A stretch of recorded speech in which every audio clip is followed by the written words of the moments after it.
Raditz is a character that never got the love he deserved. Well, okay, to say deserved may be a little bit strong, but I mean, come on, look at the life Vegeta got to have, and he was 10 times worse than Raditz ever was. And, to mention that, he was just trying to display a little bit of tough brotherly love. Wow. Again, I guess that's a bit of a stretch, but the point is, he definitely was a character that kind of got a shaft in the Dragon Ball franchise, and that's something that we aim to change with today's continuation of the story, What If Raditz Fought Goku at Kame House. If you're new to this channel, then halt right there, okay? Part 1 of the series is right there, and if you aren't new to the channel, or you want to go ahead and help the channel out anyway, please leave a like in the video and subscribe for more videos to come. It helps out immensely. In our last part, we bridged the gap between the Cell Saga and the Buu Saga. During this time period, there was a lot of training going on rather than people being lax. Goku is still alive in this scenario. Well, he is still alive after a 2-year time of being dead. He was brought back far earlier than he was in the original series, and this has led to a vastly different dynamic between the Dragon Team.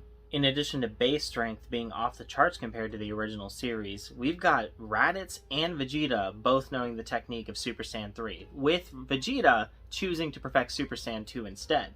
In addition to that, we also have several Dragon Team members who have trained extensively on Yard Rat and learned at least one technique. This includes Piccolo, Vegeta, Raditz, and Gohan, none of which learned in the original series.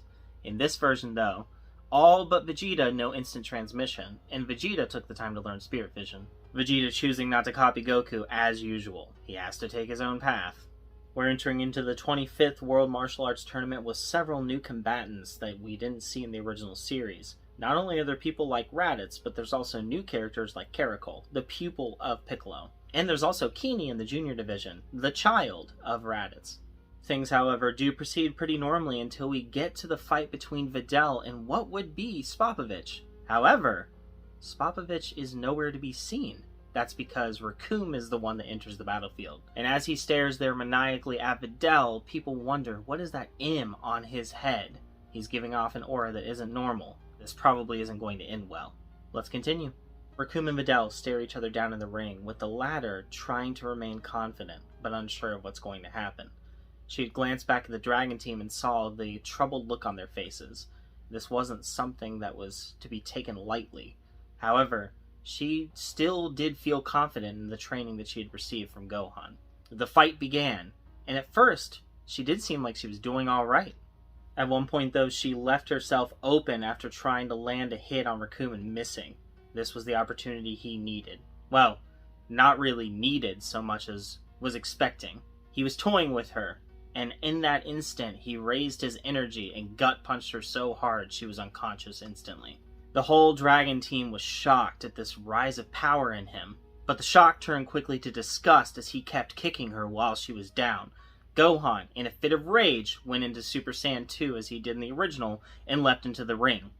As all this was happening, two mysterious figures emerged from the crowd, one going directly after the Dragon Team that was scrambling to try and figure out what was going on, and the other going directly after Gohan.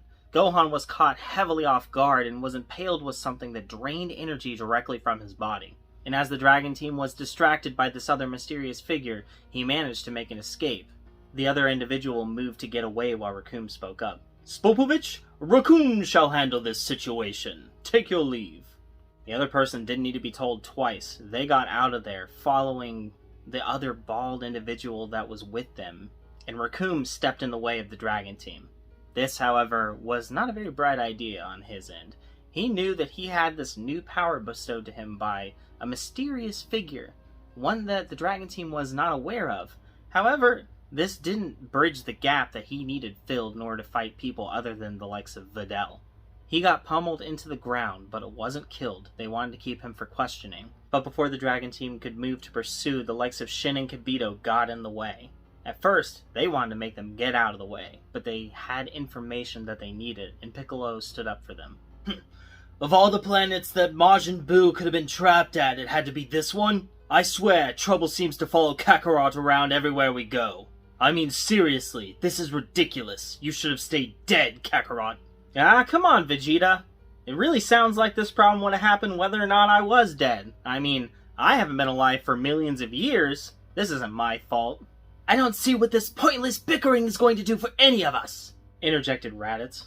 Piccolo spoke up in agreement to the long-haired Saiyan. Raditz is right. We need to pursue them immediately if we're going to get that energy back. Gohan's a pretty strong fighter. It might be enough energy to awaken Majin Buu right then and there. The Dragon team agreed, and most of them went on their way, with just a few staying behind in order to watch the kids. Nappa also took his leave to head back to the lookout. If things were going to start getting bad, he definitely wanted to be around to protect Dende. He had since moved to the lookout, making it a new home, and just like Mr. Popo, he was a steward to Kame, and a very powerful one at that. Being on the brink of Super Saiyan 3 himself, he was a formidable foe, so any trouble that wanted to come knocking Dende's way was going to be met with a strong resistance. Goku, Gohan, Vegeta, Raditz, Piccolo, Caracol, and Krillin all made their way to Babidi's hideout along with Shin and Kibito. Upon arrival, they spotted things just as they did in the original series. Spopovich and Yamu were of course killed after they presented their energy to Babidi. When Deborah shot out some spit trying to turn everyone into stone, just as he did in the original, it landed on the likes of Kibito, Krillin, and Piccolo. But it also landed on Caracol. Despite this additional setback, however, we had additional forces entering into the ship compared to the original. From that point, fights continued on pretty regularly.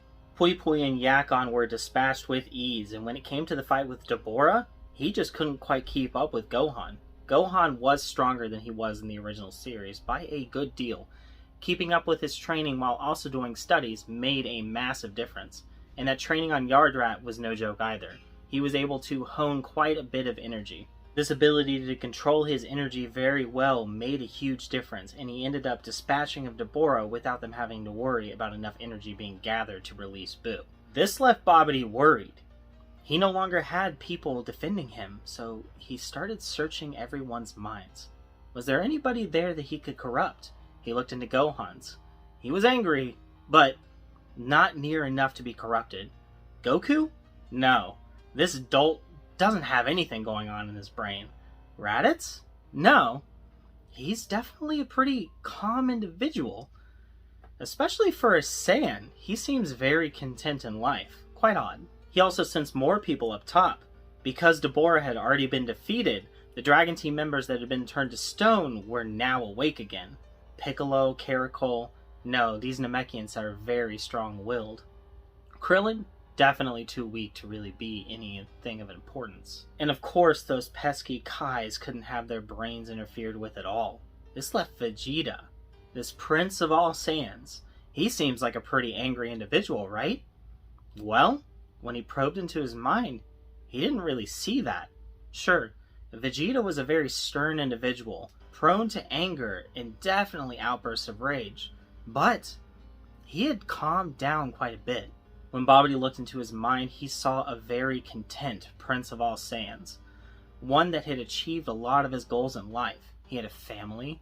He had followers. Although they were considered equals, frankly, they were still subjects of his.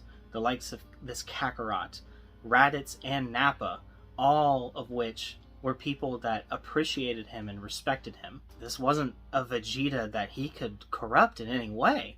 Beads of sweat started going down him, and he realized, I only have one option left.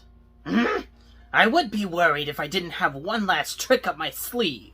All of these pesky do-gooders better watch themselves. The evil wizard Babidi always has a plan. As the Dragon Team members began to exit the room that Deborah had perished in, they heard footsteps coming from up the corridor.